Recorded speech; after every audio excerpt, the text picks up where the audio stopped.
बघा तुम्ही बघताय आमचे प्रतिनिधी सुनील काळेंनी वार्तांकन केलेलं थेट समुद्रात जाऊन जिथं ही दुर्घटना घडलेली आहे तिथे जाऊन वार्तांकन करण्याचा प्रयत्न आमच्या प्रतिनिधीने केलेला आहे। प्रवासी बोटीला स्पीड बोटनी कशी धडक दिली आपण काही वेळापूर्वीच पाहिलं। कसा हा थरारक अपघात घडला, कशी थरारक दुर्घटना घडली त्याची आपण दृश्य बघतोय। साम टीव्हीनं थेट समुद्रातील अपघातस्थळी गाठलेलं आहे। शेकापचे नेते जयंत पाटील यांच्याकडनं त्यांनी माहिती देखील घेतलेली आहे। प्रवासी या बोटीमध्ये प्रवासी संख्या जास्त नव्हती, 80 प्रवासी होते, योग्य प्रवासी संख्या होती असं देखील जयंत पाटील यांनी माहिती दिलेली आहे। मात्र त्यांनी असाही दावा केला आहे की जी स्पीड बोट होती ती नौदलाची होती आणि या स्पीड बोटची धडक प्रवासी बोटीला बसली आणि ही दुर्घटना घडली। नीलकमल नावाच्या प्रवासी बोटीचे आता 2 तुकडे झालेले आहेत। एकूण 66 प्रवाशांना वाचवण्यात यश आलेलं आहे। एकूण 80 प्रवासी या बोटीवर होते। गेटवे ऑफ इंडिया ते एलिफंटा लेणी बघण्यासाठी फेरी बोट ज्या असतात त्यामधील ही फेरी बोट होती आणि ज्या स्पीड बोटनं धडक दिली ती स्पोर्ट नौदलाची असल्याचा दावा शेकापचे नेते जयंत पाटील यांनी केलेला आहे। काही वेळापूर्वीच त्यांनी साम टीव्हीशी संवाद साधला आणि माहिती दिली। कारंजा भागामध्ये उरणच्या त्या ठिकाणी नीलकमल बोट जी आहे ती कुठेतरी दुःखग्रस्त झाली होती आणि त्या ठिकाणी आपण जातोय। या ठिकाणची ही दृश्य आहे, जी बोटी स्पीड बोटच्या सहाय्याने आपण त्या घटनास्थळी जायचा प्रयत्न करतोय। आपण बघू शकतो की आपल्या पुढे जी आहे ती मुंबई पोलिसांची बोट जात आहे, त्याचबरोबर हेलिकॉप्टरच्या सहाय्याने आणि मुंबई कोस्ट गार्ड असेल किंवा मुंबई नौदल असेल त्याच्या माध्यमातून कुठेतरी मदत कार्य ते सुरू करण्यात आलेलं आहे। सांगितलं जातं की या नीलकमल बोटमध्ये जवळपास 80 प्रवासी होते आणि 80 प्रवाशांमध्ये त्यामध्ये जवळपास 56 ते 60 लोकांना जे आहे त्यांना रेस्क्यू करण्यात आलेलं आहे। वेगवेगळ्या रुग्णालयांमध्ये जेएनपीटीचं रुग्णालय असेल त्याचबरोबर बीपीटीचं रुग्णालय असेल या ठिकाणी त्यांना ठेवण्यात आलेलं आहे। आणि या ठिकाणी जे आपण बघितलं तर कुठेतरी जे घटनास्थळ आहे त्या ठिकाणी आपण जायचा प्रयत्न करतोय। हवेचा जोग आहे तो सुद्धा जास्त मोठ्या प्रमाणात या ठिकाणी आहे आणि जी घटना घडलेली आहे ती घटना कुठेतरी स्थानिकांच्या म्हणण्यानुसार नौदलाच्या मार्फत घडली अशा पद्धतीचं त्यांचं म्हणणं, ही दुर्घटना झाली असं त्यांचं म्हणणं आहे। आणि त्यामुळे ही दुर्घटना घडल्यानंतर बोटीचे 2 तुकडे केले ज्या पद्धतीनं शेकापचे सांगताना दिसत आहेत त्याची आपण ते सुद्धा याच्या मदतीनं आहे ते जाणार आहोत की या ठिकाणी घटनास्थळी जाताना दिसत आहोत। आणि ही घटना ज्यावेळेस घडली त्यावेळेस ही एकूणच जवळपास 80 प्रवासी जे आहे ते त्या ठिकाणी होते आणि त्यांच्या माध्यमातून आपण या ठिकाणी ही घटना घडलेली होती। आणि मला सांगा की ही जी घटना घडलेली आहे तुम्ही पोहोचतायत आता त्या घटनास्थळी, कुठलं आहे तुम्ही घटनास्थळी पोहोचण्याचा प्रयत्न करताय, आतापर्यंतची काय सिच्युएशन आहे किंवा काय? मला आता मला ते माहिती आहे, मलाच माहिती नाही, तुम्हाला माहिती आहे ती मला माहिती आहे। पण आपण जर बघितलं तर ज्या पद्धतीनं त्यांचे मालक बोटीचे मालक सांगत होते की ही घटना जी आहे ती नौदलाच्या बोटीने कुठे धक्का मारला त्यामुळे झाली।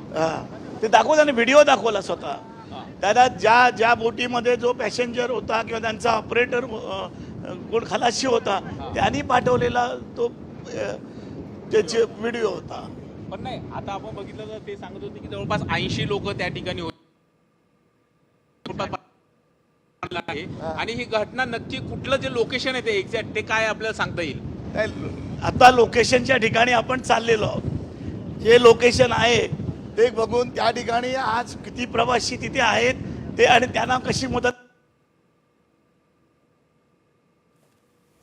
आपण बघतो शेकापचे नेते जयंत पाटील पूर्ण या अपघाताबाबत आता माहिती देत आहेत की आणि जिथे हा अपघात घडला तिथे साम टीव्हीचे प्रतिनिधी सुनील काळे हे जयंत पाटील यांच्यासोबत जाण्याचा प्रयत्न करतायत। स्पीड बोटीतून एका ठिकाणी जात आहेत आणि आपण बघतोय की आतापर्यंत 66 जणांना वाचवण्यात यश आलेलं आहे।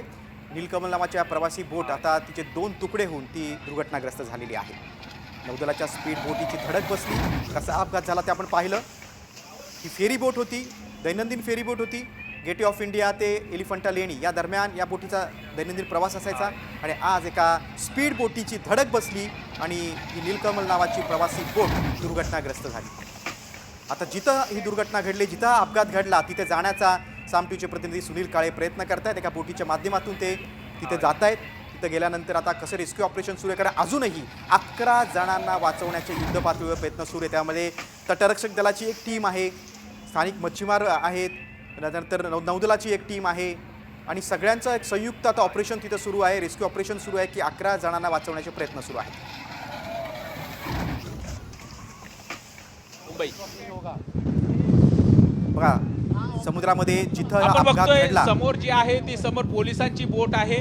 पोलिसांच्या बोटीच्या माध्यमातून पोलिसांच्या बोट ज्या ठिकाणी मुंबईतून ही पोलिसांची बोट जाताना दिसत आहे आणि त्याच्या माध्यमातून हा पूर्ण तपास जो आहे तो केला जातोय.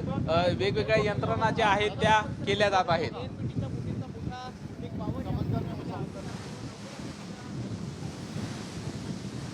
आपण बघतोय कोस्टगार्ड म्हणजे तटरक्षक दलाची एक टीम आहे, मुंबई पोलिसांची एक टीम आहे, नौदलाची एक टीम आहे.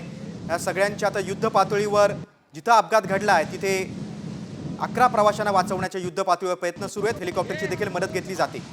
बघा अपघाताचा थरारक व्हिडिओ तुम्ही टीव्ही स्क्रीनवर बघताय. कशी ही दुर्घटना घडली, स्पीड बोटची प्रवासी बोटीला कशी धडक बसली त्याची दृश्य बघा तुम्ही. ज्या प्रवासी बोटीला नीलकमलाच्या बोटीला धडक बसली त्या बोटीमध्ये तेव्हा 80 प्रवासी होते. आतापर्यंत जी माहिती आमच्याकडे आलेली आहे 3 प्रवाशांचा या दुर्घटनेमध्ये मृत्यू झालेला आहे. 66 प्रवाशांना वाचवण्यात यश आलेलं आहे. कारंजाजवळ ही दुर्घटना घडलेली आहे. गेटवे ऑफ इंडियाकडून एलिफंटा लेणीला बघण्यासाठी जात असताना ही दुर्घटना घडलेली आहे. बोटीचा अपघात कसा घडला तुम्ही ते बघताय. स्पीड बोटची कशी धडक बसली ते तुम्ही बघताय.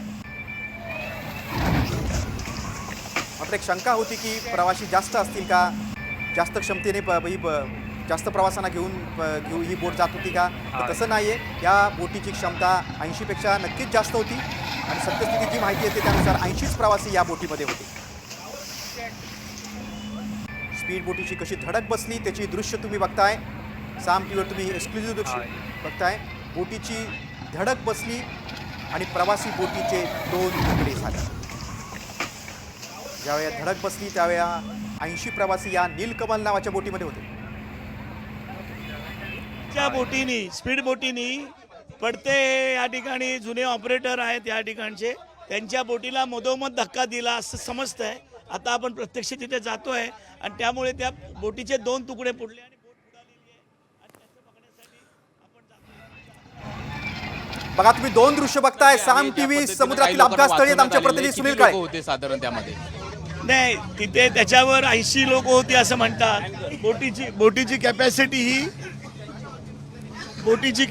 ही 84 पॅसेंजरची आहे.